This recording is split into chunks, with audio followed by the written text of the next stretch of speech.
बाबा जी की प्यारी साध संगत जी, राधा स्वामी जी, इस संसार का सबसे बड़ा और अटल सत्य क्या है? मृत्यु। एक ऐसा सच जिसे कोई नकार नहीं सकता। चाहे राजा हो या रंक, अमीर हो या गरीब, इस सच्चाई के आगे सब एक समान है। लेकिन विडंबना देखिए, इंसान पूरी जिंदगी इस भुलावे में जीता है कि ये जीवन हमेशा यूं ही चलता रहेगा। वो दौड़ता है, भागता है, धन संपत्ति जोड़ता है, पर जब मौत दरवाजे पर दस्तक देती है, तब उसे एहसास होता है कि असली धन तो कुछ और था। हम सब जानते हैं, जो इस धरती पर जन्म लेता है, उसे एक न एक दिन जाना ही होता है। फिर भी हम इस सच से आंखें चुराते रहते हैं। जब कोई हमारे बीच से चला जाता है, तो हम उसे पूरे सम्मान के साथ अंतिम यात्रा पर ले जाते हैं। लेकिन क्या आपने कभी इस अंतिम यात्रा की हर एक रस्म के पीछे छुपे गहरे रहस्यों को समझने की कोशिश की है? शव को अकेला क्यों नहीं छोड़ा जाता? मृतदेह को नए वस्त्र क्यों पहनाए जाते हैं? राम नाम सत्य है, यह उद्घोष क्यों किया जाता है?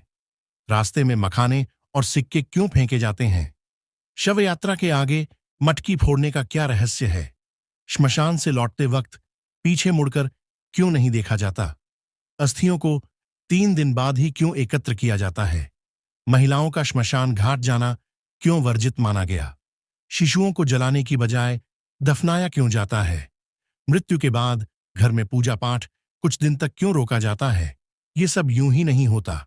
हर परंपरा, हर क्रिया के पीछे एक गहरी आध्यात्मिक सोच है, जो केवल उन लोगों को समझ आती है जो जीवन के पार देखना सीख जाते हैं। क्या आप जानना चाहेंगे इन सवालों के जवाब? तो जुड़िए हमारे साथ, क्योंकि आगे आने वाली वीडियो में हम इन रहस्यों से पर्दा उठाएंगे। तो आइए साध संगत जी, आज की इस विशेष वीडियो में हम एक ऐसे विषय पर बात करेंगे जो न सिर्फ हमारी जिंदगी से जुड़ा है, बल्कि हमारे अस्तित्व से भी।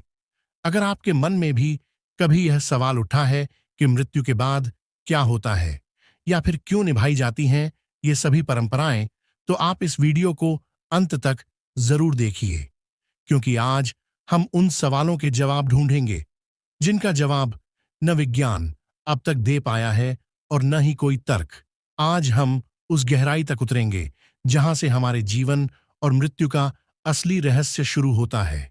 ये कोई काल्पनिक कहानी नहीं है, बल्कि गरुड़ पुराण, श्रीमद् भागवत गीता और प्राचीन ग्रंथों से लिए गए वे रहस्य हैं जिन्हें समझ पाना हर किसी के बस की बात नहीं। तो साध संगत जी, तैयार हो जाइए आज कुछ ऐसा जानने के लिए जो आपके सोचने के तरीके को बदल सकता है। एक ऐसी यात्रा पर निकलते हैं जो हमें मृत्यु के पार के सत्य की ओर ले जाएगी। तो चलिए, बिना किसी देरी के शुरुआत करते हैं आज की इस गूढ़ और गहन यात्रा की। हमारा शरीर पंच महाभूतों अर्थात पृथ्वी, जल, अग्नि, वायु और आकाश से बना हुआ है, और अंत में एक दिन इसी में मिल जाना है।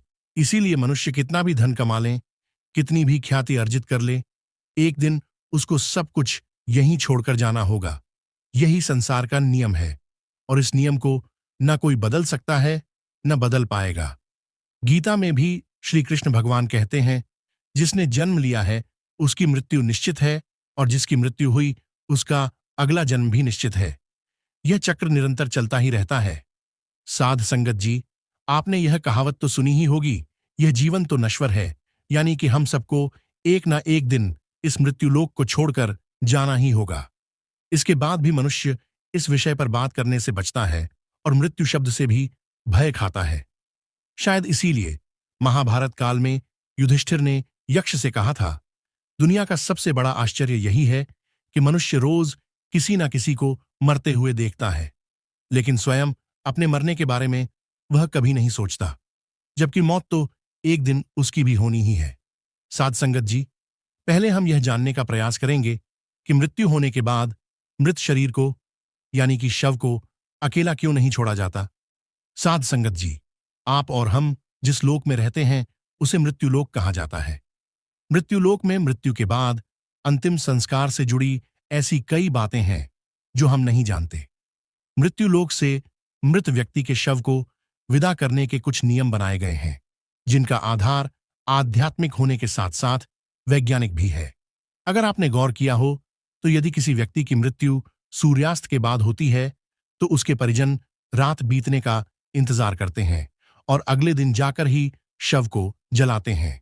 यदि शव को रात भर रखना पड़े तो उस दौरान जानकार लोग शव को अकेले नहीं छोड़ते, बल्कि कोई न कोई व्यक्ति शव के पास पूरी रात भर रहता है और सुबह दाह संस्कार पूर्ण होने तक शव की देखभाल करता है। साध संगत जी, पहले संक्षेप में यह जान लेते हैं कि किन परिस्थितियों में शव का दाह संस्कार नहीं करना चाहिए। गरुड़ पुराण में इस बात का भी स्पष्ट वर्णन है कि इन 3 स्थितियों में शव का दाह संस्कार उचित समय के लिए टाल देना चाहिए। पहली परिस्थिति, यदि व्यक्ति की मृत्यु सूर्यास्त के बाद होती है तो शव को रात भर घर में ही रखना चाहिए और अगले दिन सूर्योदय के बाद ही शव का दाह संस्कार करना चाहिए, अन्यथा आत्मा को सद्गति प्राप्त नहीं होती। दूसरी परिस्थिति, यदि किसी व्यक्ति की मृत्यु पंचक काल में होती है तो उस व्यक्ति के घर, परिवार, कुल या खानदान में 5 अन्य लोगों की भी मृत्यु हो सकती है। इसलिए धर्मशास्त्र के ज्ञानी इस समस्या के समाधान के रूप में आते या पवित्र सूखी घास से 5 पुतले बनाते हैं और उन्हें शव के साथ ही अर्थी पर रखकर पूरे विधि विधान से पंचक दोष समाप्त करते हैं। इसके बाद ही अंतिम संस्कार किया जाता है। पंचक काल में अंतिम संस्कार किए जाने से आत्मा को मोक्ष प्राप्त नहीं हो सकता। तीसरी परिस्थिति, शव का अंतिम संस्कार तब नहीं करना चाहिए जब मृत व्यक्ति का पुत्र मुखाग्नि देने के लिए उपस्थित ना हो और वह यात्रा करके पहुंचने वाला हो। पुराणों में इस बात को बहुत ही महत्वपूर्ण माना गया है कि यदि मुखाग्नि पुत्र के हाथों से दी जाए तो आत्मा को सद्गति प्राप्त होती है। साथियों, अब बिना देर किए यह भी जान लेते हैं कि मृत्यु के बाद शव को अकेला क्यों नहीं छोड़ना चाहिए। इसके पीछे क्या मान्यताएं और वैज्ञानिक तथ्य हैं। मृत्यु के बाद आत्मा 13 दिनों तक घर में निवास करती है। गरुड़ पुराण में बताया गया है कि मृतक का शव पूजनीय हो जाता है। ऐसे में दाह संस्कार से पहले शव को अकेला नहीं छोड़ा जाना चाहिए, अन्यथा यह आत्मा का अपमान होता है। गरुड़ पुराण में यह भी लिखा है कि यदि शव को चींटियां, कीड़े मकोड़े, कुत्ते या बिल्ली इत्यादि से हानि होती है तो ऐसे ही कष्ट आत्माओं को यमलोक के मार्ग में भी झेलने पड़ते हैं। इसलिए परिवारजनों की यह जिम्मेदारी बनती है कि मृतक के शरीर की सुरक्षा करें। रात के समय तामसिक शक्तियां अधिक प्रबल होती हैं। जब शरीर से आत्मा निकल जाती है तो शरीर निर्जीव हो जाता है। ऐसी स्थिति में अन्य बुरी शक्तियां शरीर को अपने वश में करने का प्रयास कर सकती हैं। इसकी संभावना को खत्म करने के लिए किसी व्यक्ति का मृतक के शरीर के पास रहना आवश्यक होता है। यदि वैज्ञानिक कारण की बात करें तो विज्ञान कहता है कि जिस क्षण आत्मा शरीर को छोड़कर अलग होती है उसी क्षण से शरीर का क्षय शुरू हो जाता है। इससे मृत शरीर से दुर्गंध आने लगती है। इस दुर्गंध को कम करने और वातावरण को धार्मिक बनाए रखने के उद्देश्य से मृत शरीर के आसपास अगरबत्ती, धूप और दीपक जलाए जाते हैं। ऐसा करने की जिम्मेदारी उस व्यक्ति की होती है जो शव की देखभाल करता है। इस बात की भी संभावना होती है कि तंत्र मंत्र करने वाले लोग मृतक के शरीर को नुकसान पहुंचा सकते हैं, जिससे मृत आत्मा संकट में पड़ सकती है। इसलिए किसी भी तांत्रिक को मृत शरीर के पास नहीं आने देना चाहिए। साथियों, गरुड़ पुराण में भगवान विष्णु और पक्षीराज गरुड़ के बीच की बातचीत का वर्णन है। भगवान विष्णु बताते हैं कि यदि इन बातों का ध्यान नहीं रखा गया और शव का अंतिम संस्कार सूर्यास्त के बाद या रात में कर दिया गया तो उस व्यक्ति की आत्मा को असुर यानी या पिशाच योनि में जन्म मिलता है और उसे अनेकों कष्ट भोगने पड़ते हैं।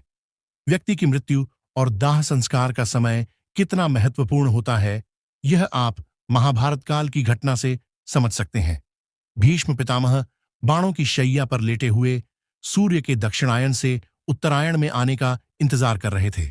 इसके बाद ही उन्होंने अपना शरीर त्याग, क्योंकि उत्तरायण काल में मृत्यु से आत्मा को सद्गति प्राप्त होती है। इसी कारण यदि कोई व्यक्ति रात में मर जाए तो ऐसी स्थिति में शव को रात भर घर पर ही रखा जाता है। सुबह का इंतजार किया जाता है और मृत शरीर को एक भी पल के लिए अकेला नहीं छोड़ा जाता। कोई ना कोई व्यक्ति हमेशा शव की रखवाली के लिए मौजूद रहता है। साथियों, यही कारण है कि शव को अकेला नहीं छोड़ा जाता। साध संगत जी, अब हम जानेंगे कि मृतक को नए कपड़े क्यों पहनाए जाते हैं।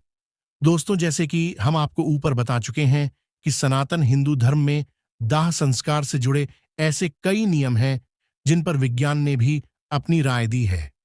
इन्हीं नियमों में से एक नियम यह भी है, मृतक को नए कपड़े पहनना। हम में से बहुत से लोगों के मन में यह सवाल आता होगा कि मृत व्यक्ति की चिता में आग लगाने से पहले नए कपड़े क्यों पहनाए जाते हैं। यदि नए कपड़े न पहनाए जाएं, तो आत्मा का क्या होगा? आत्मा का कपड़े से क्या संबंध होता है?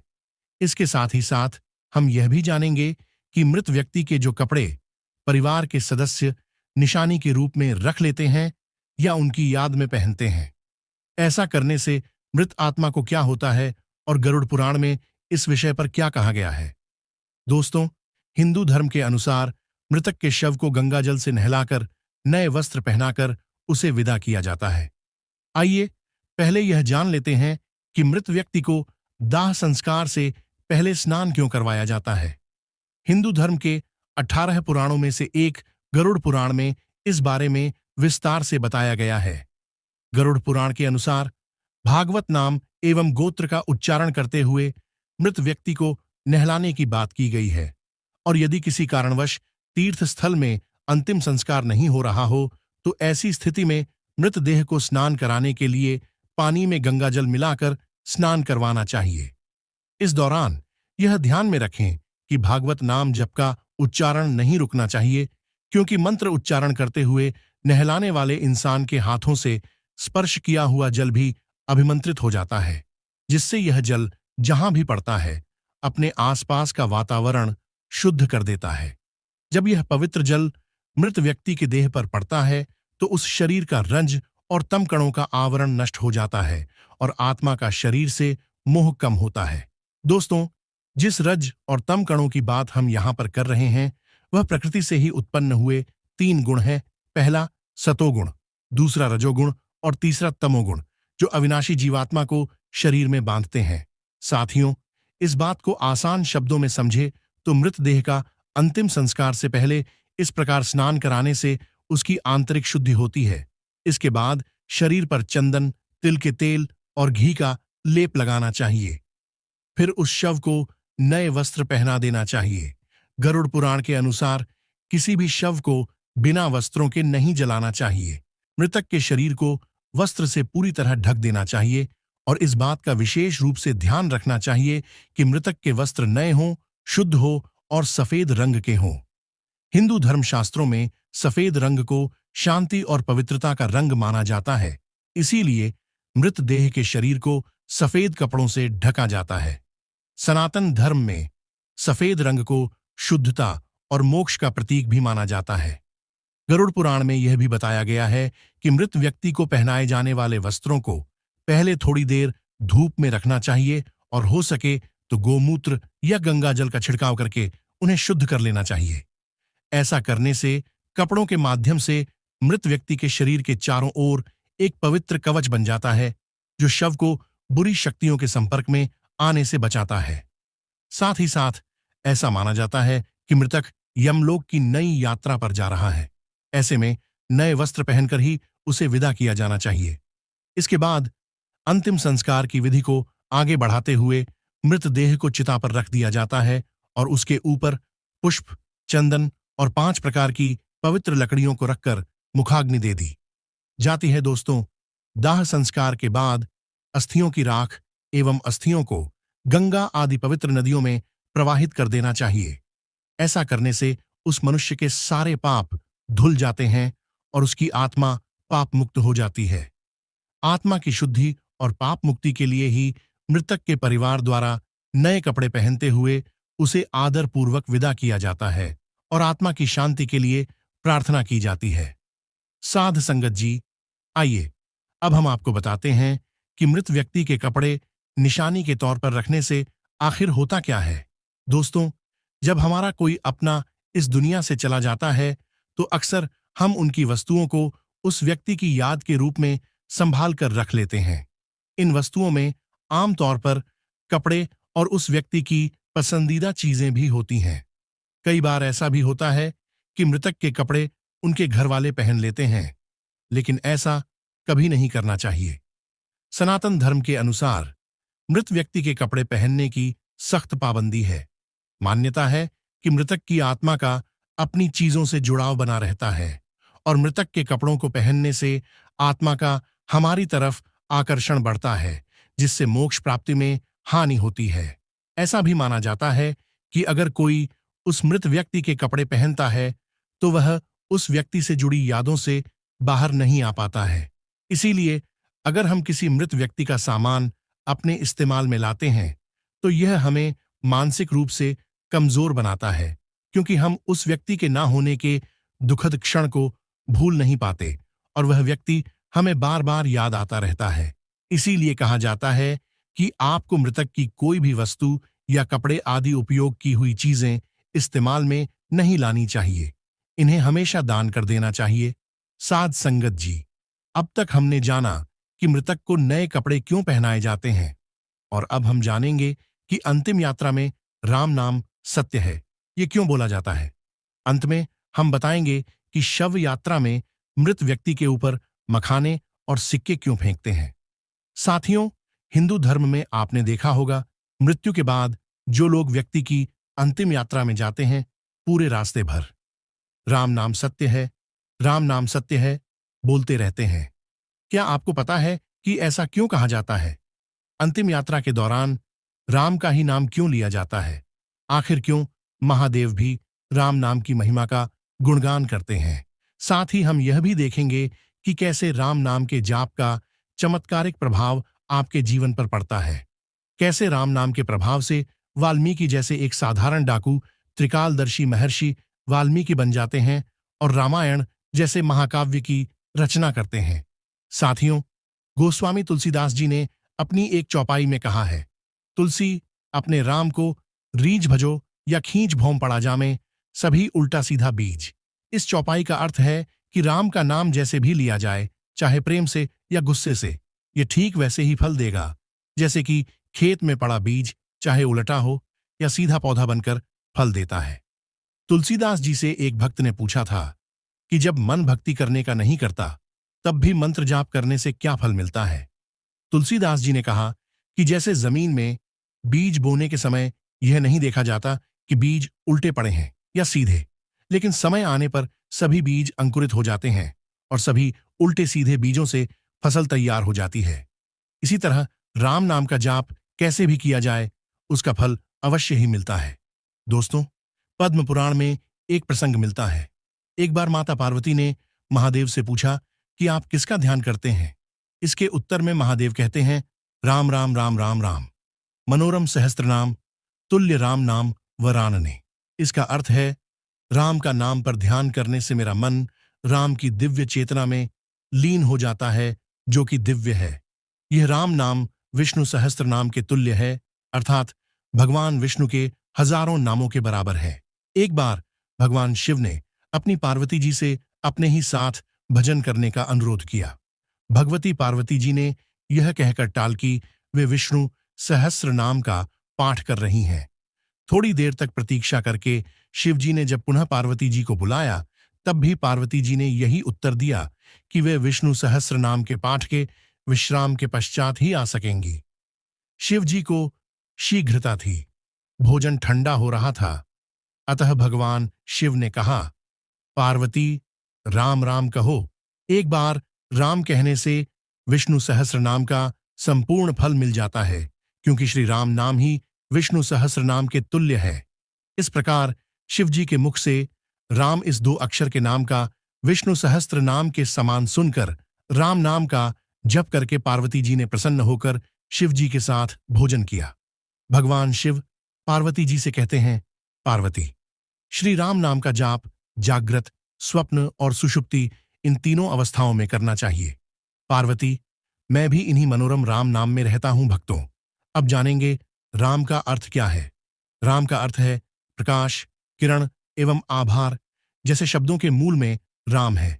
रा अक्षर का अर्थ है आभा और मां अक्षर का अर्थ है मैं या मेरा। तो राम शब्द का अर्थ हुआ मेरे भीतर का प्रकाश अथवा मेरे हृदय में प्रकाश। धर्म ग्रंथों में यह भी बताया गया है कि जिस तरह मृत्यु एक अटल सत्य है, ठीक उसी तरह इस संसार में राम का नाम भी सर्वथा सत्य है। दोस्तों, अंतिम यात्रा के दौरान राम नाम सत्य है का नारा लगाने का मतलब मृतक को सुनाना नहीं होता, बल्कि इसका उद्देश्य चल रहे परिजनों और मित्रों को यह समझाना होता है कि जिंदगी में और जिंदगी के बाद भी केवल राम नाम ही सत्य है, बाकी सब व्यर्थ है। महाभारत में भी राम नाम की महिमा के ऊपर एक प्रसंग मिलता है, जिसमें युधिष्ठिर यह बताते हैं कि अंतिम यात्रा के दौरान राम नाम सत्य का नारा क्यों लगाया जाता है। जब मृतक के शरीर को श्मशान ले जाया जाता है, तब उसके पीछे चल रहे लोग राम नाम सत्य है बोलते हैं, परंतु जब मृतक का संस्कार समाप्त हो जाता है और वह पंचतत्व में विलीन हो जाता है, इसके बाद साथ गए लोग जब वापस आते हैं तो वे राम नाम को भूलकर अपनी अपनी दुनिया में व्यस्त हो जाते हैं और उसकी संपत्ति को प्राप्त करने के लिए आपस में लड़ने लगते हैं। इसके आगे युधिष्ठिर कहते हैं कि हर मनुष्य अपने जीवन में कभी ना कभी किसी न किसी की अंतिम यात्रा में अवश्य जाता है और राम नाम सत्य है का नारा लगाता ही है, परंतु श्मशान घाट के बाहर आते ही वह इस सत्य को भूल जाता है। मनुष्य इतनी बड़ी सच्चाई को प्रत्यक्ष देखकर भी स्वीकार क्यों नहीं करता? इस बात से बढ़कर इस दुनिया में आश्चर्य और क्या हो सकता है? साध संगत जी, आप सोच रहे होंगे कि केवल राम का नाम ही सत्य क्यों है। ऐसा इसलिए है क्योंकि जब राम नाम का जाप किया जाता है, तब मृतक की आत्मा को मुक्ति मिलती है। ऐसा माना जाता है कि अंतिम यात्रा के दौरान राम का नाम बोलने से मृतक जन्म और मृत्यु के चक्र से मुक्त हो जाता है और उसे श्री हरि के चरणों में स्थान मिलता है। इतना ही नहीं, शास्त्रों में यह भी बताया गया है कि राम नाम जपने से मनुष्य के मन में बुरे विचारों का आना बंद हो जाता है। इसके प्रभाव से मनुष्य बुरे कर्म करना छोड़ देता है और सत्य के मार्ग पर चलने लगता है। राम नाम का जाप करने से मृतक के परिवार वालों को भी मृतक को भूलने में मदद मिलती है। जब भी किसी प्रिय की मृत्यु होती है तो लोग काफी निराश हो जाते हैं। ऐसी स्थिति में एक राम नाम ही वह मंत्र है जो उन्हें दुख की घड़ी से बाहर निकालने में मदद करता है। साथियों, आपको और हमें राम का नाम एक सामान्य नाम जैसा लग सकता है, लेकिन जब आप इस शब्द को रामायण के संदर्भ से देखेंगे तो राम नाम बहुत विस्तृत हो जाता है। राम नाम का प्रभाव इतना है कि वाल्मीकि जैसे खूंखार डाकू को महर्षि बना सकता है। ऐसी मान्यता है कि महर्षि वाल्मीकि पहले रत्नाकर नाम के खूंखार डाकू थे। वाल्मीकि का जन्म लोभी प्रजाति में हुआ था। बाल्यावस्था में ही एक भीलनी ने उन्हें चुरा लिया था और भील समाज में ही उनका लालन पालन हुआ। भील परिवार के लोग जंगल के रास्ते से गुजरने वाले लोगों को लूटते थे। रत्नाकर ने भी अपने परिवार के साथ डकैती और लूटपाट का काम करना शुरू कर दिया। मान्यता है कि एक बार साधुओं की एक मंडली जंगल से गुजर रही थी। रत्नाकर ने साधुओं को लूटने और उनकी जान लेने का प्रयास किया, लेकिन साधुओं के तेजस्वी प्रभाव में आने के बाद उनमें बदलाव आया। उन्होंने अपने कर्मों के लिए माफी मांगी और साधुओं से अपने उद्धार का मार्ग बताने का आग्रह किया। साधुओं ने उन्हें तमसा नदी के तट पर राम नाम का जाप करने को कहा। दोस्तों, केवल राम नाम के जाप से उनके जीवन में ऐसा परिवर्तन हुआ कि वे त्रिकालदर्शी हो गए और श्री राम के जन्म से पहले ही उन्होंने 24,000 श्लोकों में रामायण की रचना कर दी। साथियों, तो यह थी हमारे राम नाम की महिमा। हमने अब तक समझा कि कैसे राम का नाम आपको भवसागर से पार कर सकता है। आइए साथियों, अब जानते हैं शव यात्रा में मखाने और सिक्के क्यों फेंके जाते हैं। दोस्तों, मखाना फेंकने का कारण है समाज को शिक्षा देना कि यह अहंकार त्यागने का समय है। मृत व्यक्ति को सामने देखकर समाज यह सीखे। मखाना को सांकेतिक रूप में इस्तेमाल किया जाता है, क्योंकि जिस तरह से मखाना बाहर से फुला हुआ होता है और दबाव डालने पर सिकुड़ जाता है, ठीक उसी तरह व्यक्ति जब जिंदा होता है तो कई चीजों के लिए बाहर से घमंडी हो जाता है, लेकिन मरने के बाद वह एक लाश बनकर रह जाता है। सिक्का फेंककर यह संदेश दिया जाता है कि जो इंसान जिंदगी भर उसके पीछे भागता रहा है, वह मरने के बाद अपने आसपास सैकड़ों सिक्के होते हुए भी उन्हें उठा नहीं सकता। हिंदू शास्त्रों के अनुसार मृत्यु के बाद व्यक्ति की आत्मा परमात्मा में लीन हो जाती है, इसलिए शव यात्रा देखना शुभ माना जाता है। शास्त्रों के अनुसार किसी की अंतिम विदाई देखने से व्यक्ति को पुण्य की प्राप्ति होती है। शव यात्रा के महत्व को गरुड़ पुराण में इस तरह लिखा गया है कि यदि कोई व्यक्ति किसी मृत व्यक्ति को कंधा देता है तो उस व्यक्ति को एक यज्ञ के बराबर का पुण्य मिलता है।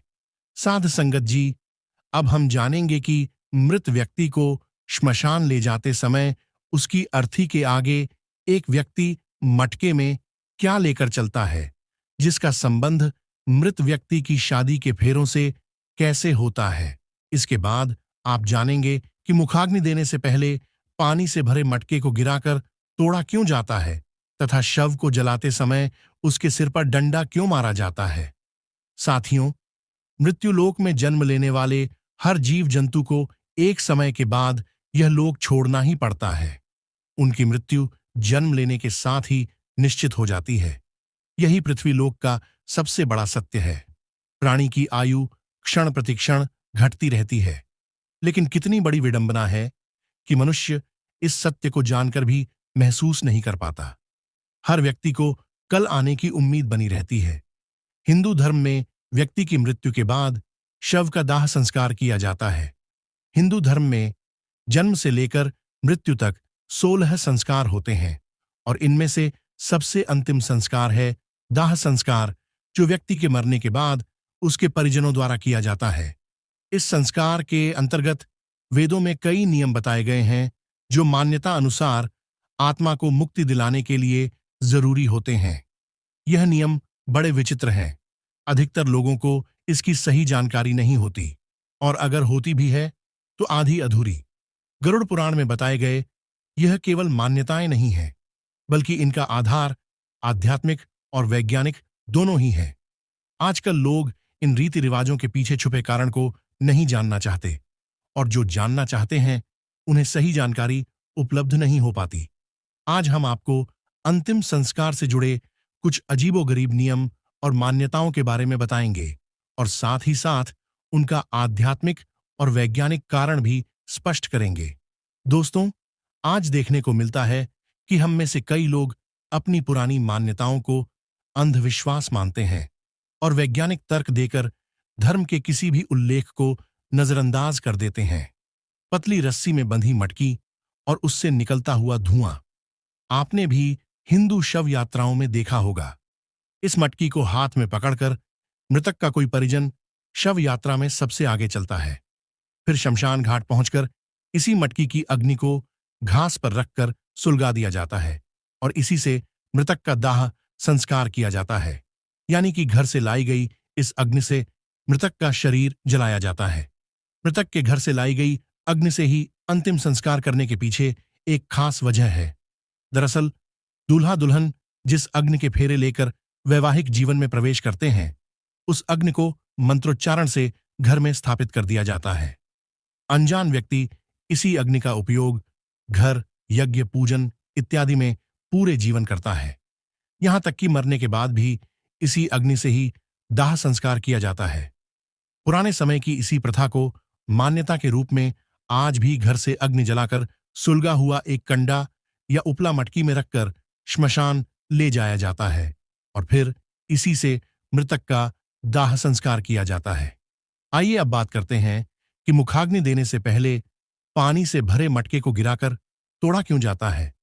दोस्तों, अंतिम संस्कार के दौरान शव को चिता पर लिटाकर मृत व्यक्ति का पुत्र या कोई अन्य परिजन पानी से भरा घड़ा अपने कंधे पर रखकर चिता के चारों तरफ परिक्रमा करता है। इस घड़े में एक छेद होता है जिससे पानी निरंतर गिरता रहता है। परिक्रमा करने के बाद ये घड़ा जमीन पर गिराकर तोड़ दिया जाता है, जिसके बाद ही शव को अग्नि दी जाती है। आइए जानते हैं ऐसा करने का धार्मिक और वैज्ञानिक क्या कारण है। दोस्तों, शास्त्रों के अनुसार हर चीज नश्वर है। सजीव से लेकर निर्जीव तक सभी एक निश्चित समय पर नष्ट हो जाते हैं।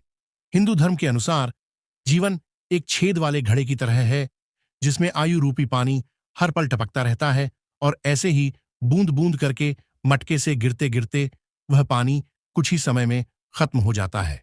ठीक वैसे ही जैसे किसी जीव की आयु भी एक निश्चित समय पर समाप्त हो जाती है। जब आयु खत्म हो जाती है तो निष्प्रभ से मोह टूट जाता है। दोस्तों, अगर आपको ऐसा लगता है कि इसके पीछे सिर्फ अंधविश्वास है, तो आपको बता दें कि ऐसा बिल्कुल भी नहीं है। दरअसल इसके पीछे एक ठोस वैज्ञानिक कारण है। पुराने समय में श्मशान घाट नहीं हुआ करते थे। ऐसे में शव को खेतों में जलाया जाता था। मटके में पानी भरकर शव के चारों ओर घूमने के पीछे वैज्ञानिक कारण यह रहता था, ताकि जब शव को जलाया जाए तो आग केवल उसी क्षेत्र में रहे, आगे ना फैले। इसी वजह से परिक्रमा के दौरान पानी गिराकर वहां की जमीन को गीला किया जाता था। दोस्तों, अंतिम संस्कार से जुड़ा एक नियम और भी विचित्र है, जिसके अंतर्गत जब मृत व्यक्ति का शव चिता पर जल रहा होता है तो उसके सर पर जोर से डंडा मारा जाता है। इस क्रिया को कपाल क्रिया कहा जाता है। कपाल क्रिया जितनी विचित्र है, उतनी ही महत्वपूर्ण भी है। आइए अब बताते हैं इसका आध्यात्मिक और वैज्ञानिक कारण। गरुड़ पुराण के अनुसार शव को जलाते समय यदि उसका कोई अंग शेष रह जाए तो इसे अशुभ माना जाता है।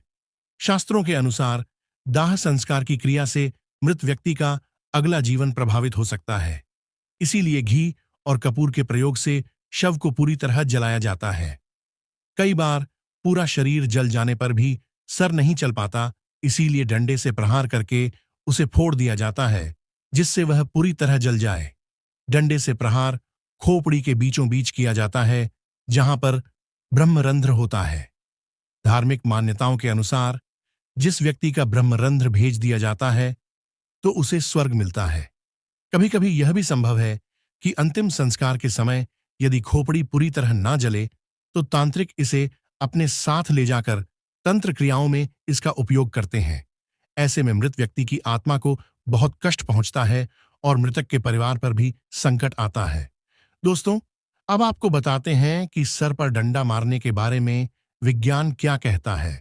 विज्ञान के अनुसार खोपड़ी की हड्डी इतनी मजबूत होती है कि उसे आग में पूरी तरह जलकर राख होने में बहुत समय लगता है। ऐसे में उसके अधजला रह जाने की काफी संभावना होती है। कभी कभी कोई जंगली जानवर उस बचे हुए हिस्से को अपने साथ ले जाता है। वे इसे कहीं भी फेंक देते हैं, जिससे पर्यावरण प्रदूषित होता है। इसी कारण से शव को पूरी तरह जलाने के लिए सर पर डंडा मारकर फोड़ दिया जाता है।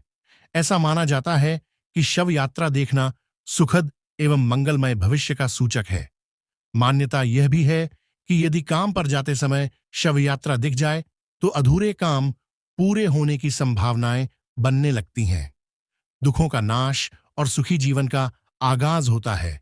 जो आत्मा शरीर से तुरंत निकली होती है वह अपनी अर्थी के साथ चल रही होती है और जो उसे प्रणाम करता है उसे आशीर्वाद देती है, जिससे व्यक्ति के पुण्य बढ़ते हैं। साथियों, यह थे हमारे अंतिम संस्कार के कुछ खास नियम जिनका पालन करना जरूरी होता है। अन्यथा ऐसा माना जाता है कि अगर इन नियमों के पालन में किसी प्रकार की लापरवाही हुई तो मृतक की आत्मा को बड़े कष्ट उठाने पड़ते हैं। इसी कड़ी में यह भी बताया गया है कि दाह संस्कार करने के बाद उसके परिजनों में से किसी को भी पीछे मुड़कर श्मशान घाट की तरफ नहीं देखना चाहिए। साथियों, गरुड़ पुराण में भगवान विष्णु ने पक्षीराज गरुड़ को मृत्युलोक के रहस्य, मरणोपरांत आत्मा की गति, प्राणियों की मृत्यु इत्यादि के बारे में सब विस्तार से बताया है। मृत व्यक्ति के शरीर को छोड़ने के बाद आत्मा कब कितने समय कहाँ रहती है, इस बारे में बताते हुए भगवान विष्णु ने यह भी बताया है कि किसी व्यक्ति का दाह संस्कार करने के बाद उसके परिजनों अर्थात परिवार वालों को श्मशान घाट की ओर पीछे मुड़कर कभी नहीं देखना चाहिए। असल में दाह संस्कार करने के बाद शरीर तो जल जाता है, लेकिन आत्मा का अस्तित्व रहता है। गीता में भी यही बताया गया है कि आत्मा को कोई शस्त्र काट नहीं सकता, आग जला नहीं सकती, जल गीला नहीं कर सकता और वायु सुखा नहीं सकती। यही आत्मा शरीर के जन्म से लेकर मृतक के अंतिम संस्कार तक के सारे कर्मों को खुद अपनी आंखों से देखती है। गरुड़ पुराण में आगे बताया गया है कि आत्मा का अपने स्वजनों के साथ मोह बना रहता है। आत्मा के मोहग्रस्त होने पर व्यक्ति की आत्मा अपने परिजनों के आसपास ही भटकती रहती है। इस स्थिति में मृतक की आत्मा को मुक्ति मिलने में काफी कठिनाई होती है। इसीलिए ऐसी स्थिति में इस मोह का टूटना बहुत जरूरी है, क्योंकि अगर ऐसा नहीं हो तो मृतक की आत्मा का परलोक गमन नहीं हो पाता और वह प्रेत योनि में ही बंधकर रह जाती है। मृतक की आत्मा और परिजनों के मध्य इस मोह को तोड़ने के लिए यह स्पष्ट आदेश है कि दाह संस्कार के बाद कोई भी स्वजन पीछे मुड़कर न देखें, जिससे मृतक की आत्मा को ऐसा लगे कि उसके परिजन अब उससे मोह नहीं करते और वे उसे अग्नि को समर्पित कर अपने सांसारिक जीवन में वापस जाना चाहते हैं। परंतु यदि किसी ने पीछे मुड़कर देखा तो मृतक की आत्मा को यह लगेगा कि परिजनों के अंदर अभी भी मृत व्यक्ति के प्रति बहुत लगाव है और वह आत्मा वापस लौटने का प्रयास करती है। लेकिन अगर किसी ने पीछे मुड़कर नहीं देखा तो मृतक की आत्मा को यह समझने में आसानी होगी कि उसका इस लोक में समय पूरा हो गया और वह अपने मन को दूसरे लोक में जाने के लिए तैयार कर ले। मृत व्यक्ति की आत्मा के मोह को भंग करने के उद्देश्य से और भी कई कर्मकांड हैं जो 13 दिनों तक किए जाते हैं। पीछे मुड़कर ना देखना शुरुआती चरण में आता है। श्मशान में जलती चिता की ओर पीछे मुड़कर देखने पर मृतक की आत्मा जीवित व्यक्ति को प्रभावित करके सताने भी लग सकती है। बच्चे आत्मा के प्रभाव में जल्दी आ जाते हैं, इसलिए यदि बच्चे श्मशान घाट गए हों तो श्मशान से लौटते समय बच्चों को सबसे आगे रखना चाहिए। दाह संस्कार के बाद पीछे मुड़कर ना देखना आत्मा को एक प्रकार का संदेश देना होता है कि अब मृत व्यक्ति की आत्मा का उसके परिजनों से संबंध तोड़ने का समय आ गया है। मोह के बंधन से मुक्त होकर मुक्ति के लिए अब आगे बढ़ो। आत्मा की मुक्ति से जुड़ा एक और महत्वपूर्ण प्रसंग यह भी है कि जिस मनुष्य की अकाल मृत्यु हो जाती है, चाहे वह दुर्घटना, आत्महत्या, कोई बीमारी या किसी अन्य कारण से हो, तो ऐसे इंसान की आत्मा को जल्दी मुक्ति नहीं मिल पाती। परंतु अगर उसके कर्म बहुत ही अच्छे हों तो सद्गति प्राप्त होती है, वरना काफी कष्ट उठाने पड़ते हैं। हालांकि गरुड़ पुराण में अकाल मृत्यु को लेकर भी कई कर्मकांड बताए गए हैं। उनका पालन पूरे वैदिक तरीके से होना चाहिए। इसीलिए दाह संस्कार के बाद श्मशान घाट की तरफ पीछे मुड़कर नहीं देखना चाहिए। साध संगत जी, अब हम जानेंगे कि परिजनों के अंतिम संस्कार करने के 3 दिन बाद ही अस्थियां क्यों चुनी जाती हैं। अस्थि विसर्जन में समय का बहुत महत्व है और इसलिए दाह संस्कार के बाद अधिकतम तीसरे या चौथे दिन तक अस्थि विसर्जित कर देना ही उपयुक्त माना गया है। अब सवाल उठता है कि तीसरा या चौथा दिन ही क्यों, और अगर अस्थि विसर्जन तीसरे या चौथे दिन तक ना हो पाए तो क्या करें। दोस्तों, अस्थि विसर्जन किसी मृत व्यक्ति के दाह संस्कार के बाद किया जाने वाला एक अनुष्ठान है। इसका अर्थ होता है चिता में जल गए मृत व्यक्ति की हड्डियों और राख को जल में विसर्जित करना। शास्त्रों के अनुसार अस्थियों को पवित्र नदियों में ही विसर्जित करना चाहिए, जिसमें सबसे ज्यादा महत्व गंगा नदी का है। इसलिए हर साल करोड़ों की संख्या में लोग हरिद्वार और वाराणसी जैसे पुण्य स्थानों पर देश के हर कोने से अस्थि विसर्जन के लिए आते हैं। दोस्तों, अस्थियों का विसर्जन एक साधारण प्रक्रिया नहीं है। यह कार्य इतना महत्वपूर्ण है कि अगर इसे सही समय से सही नियम के साथ ना किया जाए तो आत्मा को मुक्ति नहीं मिलती। ऐसा इसलिए है क्योंकि धर्म ग्रंथों में कहा गया है कि भौतिक शरीर पंच महाभूत अर्थात पंच तत्वों से मिलकर बना है: पृथ्वी, जल, अग्नि, वायु और आकाश। दाह संस्कार की क्रिया में जब शरीर को जलाया जाता है तो पृथ्वी, अग्नि, वायु और आकाश को अपना अपना तत्व वापस मिल जाता है।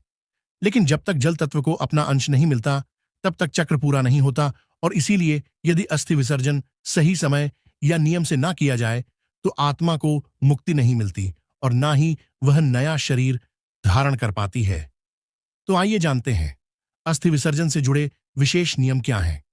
इसके साथ ही साथ हम आपको गरुड़ पुराण और अन्य धर्मशास्त्रों में लिखित गंगा नदी के महत्व और अस्थि विसर्जन के लिए सबसे उपयुक्त नदी होने का कारण भी बताएंगे। इतना ही नहीं, अस्थि विसर्जन नदियों में करने को लेकर विज्ञान क्या कहता है, आज हम यह भी जानेंगे। साध संगत जी, हमारे हिंदू धर्म के 18 पुराणों में से एक गरुड़ पुराण में मनुष्य के जन्म और मरण से संबंधित समस्त रहस्यों का वर्णन किया गया है और इन्हीं विचित्र रहस्यों में है 3 दिन तक अस्थि संचयन करने का सही कारण। इसके अनुसार मृत्यु होने के दूसरे, तीसरे या चौथे दिन तक अस्थि संचयन अर्थात अस्थियों को इकट्ठा कर लेना चाहिए। इसके बाद इन अस्थियों का विसर्जन 10 दिनों के भीतर ही कर देना चाहिए। आज समाज के बहुत से लोग इसका पालन भी करते हैं, लेकिन इसके पीछे का असली रहस्य केवल कुछ लोगों को ही पता है। गरुड़ पुराण में स्पष्ट लिखा है कि जिस व्यक्ति ने चिता को आग लगाई हो, उसे अस्थियों का संचयन चौथे दिन करना चाहिए और अन्य लोग जिन्होंने चिता को मुखाग्नि नहीं दी है, उन्हें अस्थियों का संचयन दूसरे या तीसरे दिन ही कर लेना चाहिए। धर्मशास्त्रों के अनुसार अंतिम संस्कार के 3-4 दिन के भीतर ही अस्थि एकत्रित कर लेनी चाहिए, क्योंकि दाह संस्कार के दौरान मंत्रों के उच्चारण से अस्थियों में आकाश एवं तेज तत्वों की संयुक्त ऊर्जा विद्यमान हो जाती है। इसका प्रभाव 3-4 दिनों के उपरांत कम होने लगता है, जिससे अस्थियों के चारों ओर निर्मित सुरक्षा कवच की क्षमता भी कम पड़ने लगती है। ऐसे में अनिष्ट शक्तियों या प्रेतात्माएं जो श्मशान घाट में विचरण करती रहती हैं, अस्थियों पर कब्जा करके जीव को कष्ट देती है और ऐसा भी संभव है कि वह अनिष्टकारी शक्तियां उसके माध्यम से मृतक के परिजनों को भी कष्ट देने का प्रयत्न करें। इसलिए ऐसी स्थिति उत्पन्न होने से पहले ही अस्थियों को श्मशान घाट से हटा लिया जाता है। लोगों का मानना है कि जिस व्यक्ति ने मुखाग्नि दी होती है, उसे श्मशान या अन्य अपवित्र स्थानों पर नहीं जाना चाहिए, क्योंकि वहां अनिष्टकारी शक्तियां उसको नुकसान पहुंचा सकती हैं। इसलिए आजकल आप लोगों ने भी देखा होगा कि मृतक के परिजन चिता की अग्नि शांत होते ही राख और अस्थियां लेकर घर लौट जाते हैं, जो कि व्यावहारिक दृष्टिकोण से सही भी लगता है। इसका एक कारण यह भी है कि आजकल श्मशान घाट पर एक के बाद एक कई चिताएं जलाई जाती हैं। लोगों को चिता जलाने के लिए जगह ही नहीं मिलती। इसलिए संभव है कि यदि चिता की राख को 3 दिन तक छोड़ दिया जाए, तो शायद 3 दिन बाद न तो अस्थियां मिलेंगी और न ही राख, और अगर राख मिल भी गई तो वह आपके परिजन की है या किसी और व्यक्ति की राख से मिल गई है, यह पता ही नहीं चलेगा। इसलिए पुराने समय में अस्थि संचयन के लिए 3-4 दिन इंतजार करने की बात तो ठीक है, लेकिन आज के परिप्रेक्ष्य में ऐसा कर पाना थोड़ा मुश्किल जरूर है। लेकिन दोस्तों, अस्थियां एकत्रित करने से पहले यह जान लेना जरूरी है कि जहां शव को अग्नि दी गई थी, अस्थियों को वहां से लाने से पहले विधिवत पूजा करना अनिवार्य है। अस्थियों का संचयन करके उसे मिट्टी के पात्र में रखकर सफेद कपड़े से ढककर गंगा घाट ले जाना चाहिए। इसके पश्चात अस्थियों को दूध एवं जल से धुलकर चंदन लगाकर एक धोने में रखकर गंगा जी में विसर्जित कर देना चाहिए। जिस मृत प्राणी की अस्थि 10 दिन के अंतर्गत गंगा में विसर्जित हो जाती है, उसका ब्रह्मलोक से कभी भी पुनरागमन नहीं होता। गंगा जल में मनुष्य की अस्थि जब तक रहती है, उतने 1000 वर्षों तक वह स्वर्गलोक में विराजमान रहता है। एक बात और है जो आपको ध्यान में रखना चाहिए। जिस दिन अंतिम संस्कार किया गया हो, उस दिन से लेकर अगले 13 दिनों तक, जब तक आत्मा के निमित्त किए जाने वाले श्राद्ध और पिंडदान पूरा नहीं हो जाता, तब तक घर में पवित्रता का वातावरण बनाकर रखना चाहिए। मुख्य रूप से उस व्यक्ति को जिसने चिता को मुखाग्नि दी हो। इस अशौच काल के दौरान घर में पूजा पाठ या कोई मांगलिक कार्यक्रम इत्यादि नहीं किया जाना चाहिए। इसके साथ ही घर के सारे सदस्यों को शारीरिक संबंध बनाने से भी दूर रहना चाहिए। इस दौरान मृतक को शुद्धता से बनाए गए उसकी रुचि का खाना और पानी पूरे 13 दिनों तक पीपल के पेड़ में बंधे मिट्टी के बर्तन में हर रोज देना चाहिए। इसके अलावा यह भी बताया गया है कि मृत्यु के दिन से 10 दिन तक किसी योग्य ब्राह्मण से गरुड़ पुराण सुनना चाहिए और यह पाठ उसी स्थान पर करें जहां अंतिम बार मृत व्यक्ति के शव को रखा गया था। साथ ही इसका भी ध्यान रखें कि यह पाठ सूर्यास्त से पहले ही खत्म हो जाए। धर्मशास्त्रों के अनुसार यदि किसी कारण अस्थि विसर्जन 10 दिनों तक न हो पाया हो, तो अस्थि विसर्जन तीर्थ श्राद्ध पूर्ण होने के बाद ही किया जाना चाहिए। चलिए अब जानते हैं कि गंगा जैसी पवित्र नदियों में ही अस्थियों को विसर्जन क्यों किया जाता है। दोस्तों, मां गंगा में अस्थियों के विसर्जन को लेकर कई कथाएं प्रचलित हैं। इससे जुड़ी पौराणिक मान्यताओं की एक कहानी आप में से कुछ लोगों को शायद पता होगी। अगर नहीं, तो आइए जानते हैं। इस पौराणिक कथा के अनुसार राजा शांतनु और मां गंगा का विवाह हुआ। जब मां गंगा से राजा के पुत्र पैदा हुए, तो एक एक करके पूरे 7 पुत्रों को माता गंगा ने गंगा नदी में प्रवाहित कर दिया। राजा यह सब देखकर भी वचन में बंधे होने के कारण मां गंगा को नहीं रोक सके। लेकिन जब 8वें पुत्र की बारी आई, तो उन्होंने ऐसा करने की वजह पूछी, जिस पर मां गंगा ने उत्तर दिया कि जिन 7 बच्चों को उन्होंने गंगा नदी में प्रवाहित किया था, वे सब देवता थे जो श्राप के कारण मृत्युलोक में जन्मे थे। उनके उद्धार के लिए गंगा नदी में विसर्जित करना ही एकमात्र उपाय था। इसी मान्यता के अनुसार अस्थियों को गंगा नदी में विसर्जित किए जाने का प्रचलन शुरू हुआ। विज्ञान के अनुसार अस्थि विसर्जन नदियों में होने के कुछ लाभ भी हैं। इससे जल को पोषक तत्व मिलते हैं, मृदा की उर्वरा शक्ति बढ़ती है, जो खेती के लिए अच्छा है। अस्थि विसर्जन से पानी की गुणवत्ता में भी सुधार होता है। तो दोस्तों, आशा है कि आपको यह बात समझ में आ गई होगी कि धर्म ग्रंथों में अस्थियों का संचयन 3 दिन के अंदर ही किए जाने के लिए क्यों कहा गया है, और फिर अस्थियों को गंगा नदी में ही प्रवाहित करने को इतना महत्व क्यों दिया गया है। साध संगत जी, आज के लिए बस इतना ही उम्मीद करते हैं। अगर आपने हमारे चैनल को सब्सक्राइब नहीं किया है, तो जरूर करिए। फिर मिलेंगे अगले वीडियो में एक नई सीख के साथ। तब तक के लिए अपना ख्याल रखिए और हमेशा मुस्कुराते रहिए। और हां, वीडियो को अंत तक देखने के लिए आपका बहुत बहुत धन्यवाद। राधा स्वामी जी।